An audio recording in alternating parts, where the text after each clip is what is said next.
ગુજરાતમાં કોરોનાના એક્ટિવ કેસનો આંક હવે 100 ને પાર થઈ ગયો છે। રાજ્યમાં હાલ 109 જેટલા દર્દી કોરોનાની સારવાર હેઠળ છે। રાહતની વાત એ છે કે હોસ્પિટલમાં સારવાર લેવી પડે તેવા દર્દીઓનું પ્રમાણ ખૂબ જ ઓછું છે।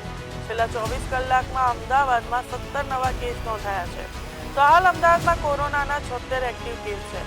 આ પૈકી 2 દર્દીઓ જ એવા છે જે હોસ્પિટલમાં સારવાર લઈ રહ્યા છે। તેમાંથી એક દર્દી અમદાવાદની અસારવા સિવિલ હોસ્પિટલમાં છે।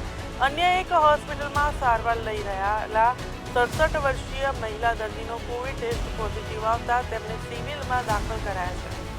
હાઇપરટેન્શન હૃદયની સમસ્યા ધરાવતી આ મહિલાનું સ્વાસ્થ્ય હાલ સ્થિર છે। તો અમદાવાદમાં આ મહિને જ કોરોનાના 89 કેસ નોંધાઈ ચૂક્યા છે, જેમાંથી 13 દર્દીઓ સાજા થયા છે। હાલની સ્થિતિ પ્રમાણે ગુજરાતમાં સૌથી વધુ એક્ટિવ કેસ મામલે અમદાવાદ મોખરે છે, જ્યારે રાજકોટમાં પણ કોરોનાના કેસ સામે આવ્યા છે।